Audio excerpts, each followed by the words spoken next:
Hey, what's up, guys? Welcome to Unit 4, Day 3. Today we are looking at perfect squares and square roots. And in this lesson, we're going to be able to determine whether or not a number is a perfect square. And when we take the square root, if it's not a perfect square, we're going to be able to determine what two consecutive natural numbers it falls between, okay? So, a lot to cover today, so let's jump straight in. So we're going to start by talking about what is a perfect square. Well, when you hear that term, I want you to think about exactly what it says, a perfect square. And I have an example here. A perfect square is where the square, right, has the same distance or the same number of blocks, dimensions on each side, right? And so in this case, we have 9 blocks, okay? And 9 is a perfect square because each side has 3. So 3 times 3 equals 9. And another way to write 3 times 3 in exponential form is 3 to the second power. Another way of saying that is 3 squared. 3 squared, okay?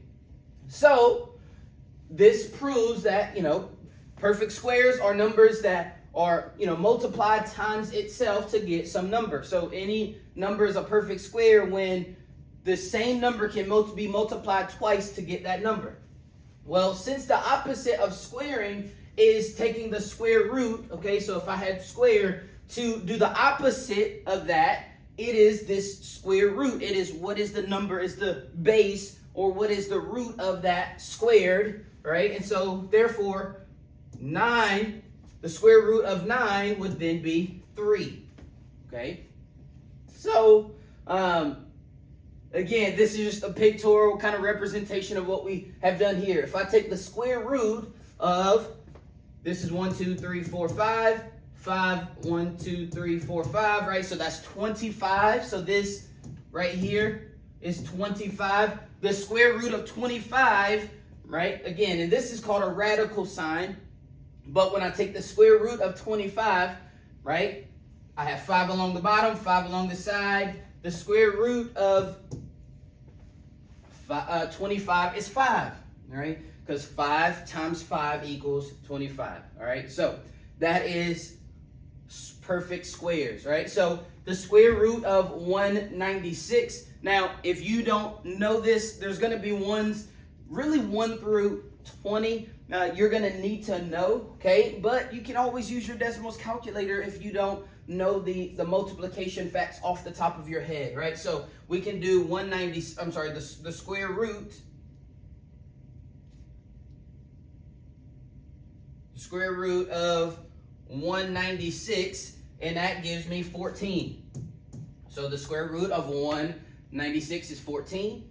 Now, if I have a negative square root, this is like the opposite of the square root of 144, okay? So, again, if I don't know what the square root of 144 is, I can punch it in, but I know that that's 12. So, it's the opposite. The square root of 144 is 12, but then this negative on the outside says I have to take the opposite of that. So, it's a negative 12, all right?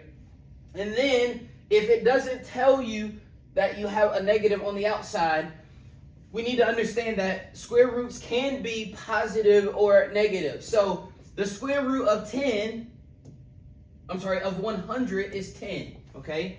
And it can be a positive 10 or a negative 10. So this could be a positive 10 or a negative 10. And that is because, right, 10 times 10 equals 100, but also because negative 10 times negative 10 is also 100, okay? So square roots really can have two answers. It can either the positive form or the negative, all right?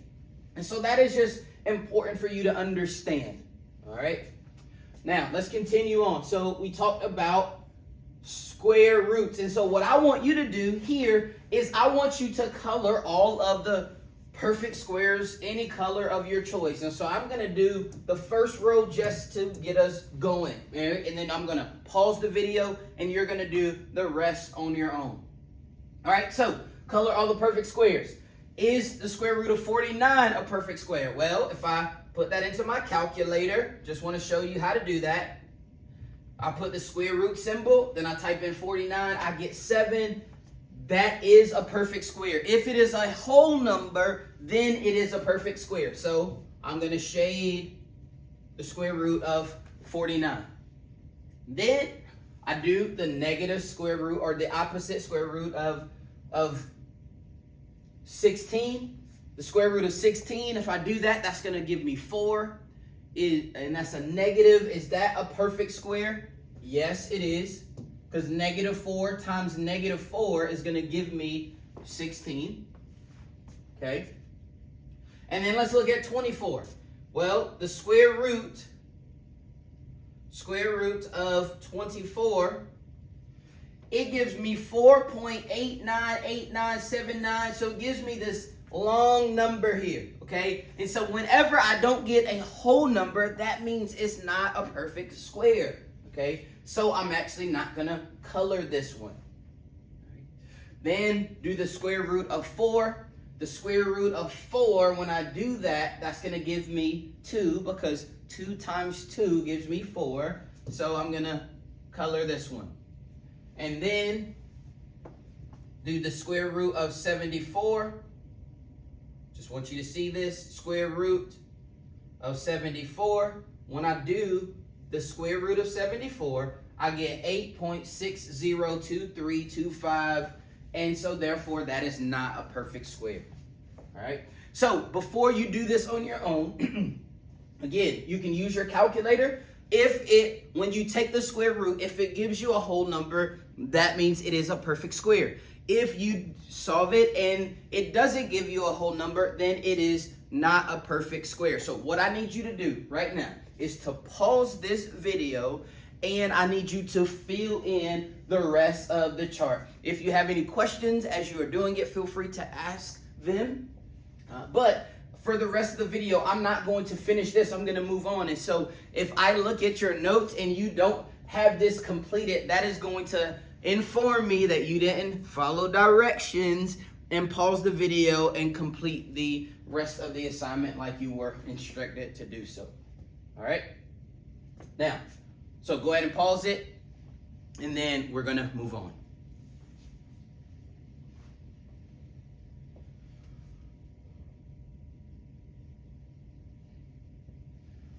All right, so we're going to keep on talking about simplifying perfect squares. Again, this is pretty simple. You could do this on your own. So I'm actually going to let you do that as well. All right, simplify each perfect square given by just taking the square root of each of them. All right.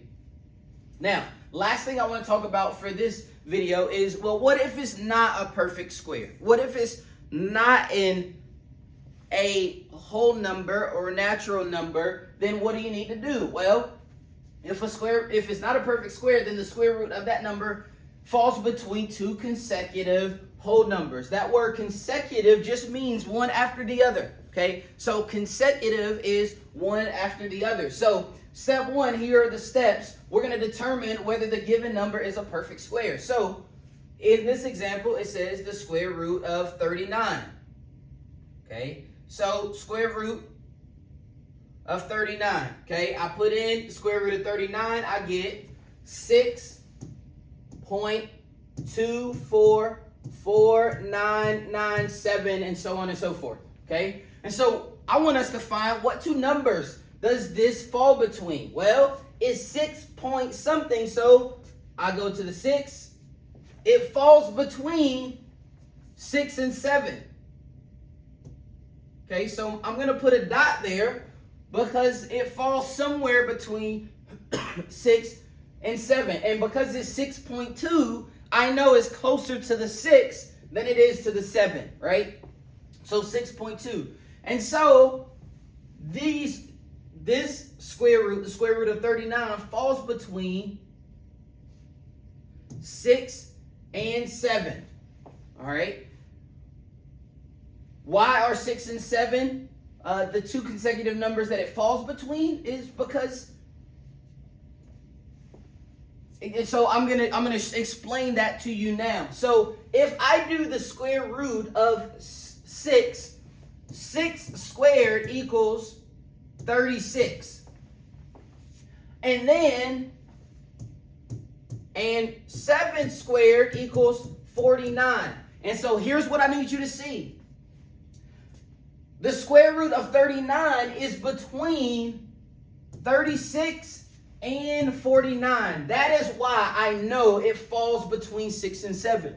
Because I'm looking at, again, the square root of 6 is 36. And the square root of, I'm sorry, not the square root. The 6 squared is 36. And 7 squared is 49. So that means this number, right, 39, falls in between 36 and 49. So therefore, the square root of that number also falls in between those two numbers, okay? All right, if that is not clear, let's do a couple more examples, and I want you to see that, all right? So let's look at the square root of 49.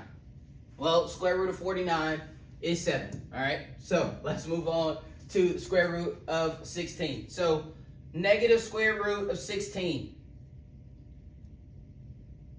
Okay, that's 4, sorry. And then that is negative 4, all right? Now, let's look at the square root of 24, or 324. 324. All right, that is 18. All right, and I need one of these numbers. All right, I'm going to jump down to, because this is negative 5. All right, let's look at 14. All right, the square root of 14. Okay, when I do the square root of 14, it is 3.7416 and so on and so forth. All right, I'm going to put dot, dot, dot. Now, I just want to explain to you again. Now, what two numbers does this fall between? Well, it falls between, you know what? Here's what I want us to do. Yeah. No, I'm going to keep this. All right. Okay, it falls between 3 and the number after that, which is 4. So 3 and 4. And the reason it falls between 3, I know it falls between 3 and 4, is because if I do 3 squared is going to give me 9. And then 4 squared is going to give me 16. Okay? And so 14 is in between 9 and 16. That's why I know. That is a way I can prove that square root should fall between 3 and 4. All right? Let's look at one more example. If I do the square root of 21, square root of 21, all right, that gives me 4.5825, okay? And so I know this square root falls between, okay, it falls between 4 and the next number after 4 is 5. And why do I know that? Well, because 4 squared is 16. 4 times 4 is 16. And then 5 times 5 is 25. So the square root of 21 falls somewhere in between those two. Okay? Now, for the rest of the time, because this video is about to its max, I want you to continue. If it's a perfect square, you're just going to write the number that it is, that the square is, the perfect square is. And then if it's not a perfect square, you're going to tell me what two numbers does it fall between. I want to do an example of a negative because this one is going to be a little different. Okay, so let's do the square root of 50, right? I'm doing the one square root of 50.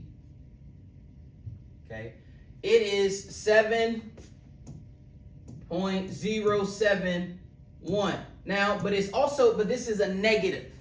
Okay, so this falls in between -7, and then what number comes after -7? Okay, it is then -8. So -7 and -8 is where it falls between. Okay, Square root of 9 is 3. All right, square root of negative 121 is going to be negative 11. All right, so here's what I want you to do. I want you to finish out the rest of these problems here, okay? All right, again, what we're doing, do square root of 11. All right, square root of 11 is 3.3166, right? And what two numbers do this fall between?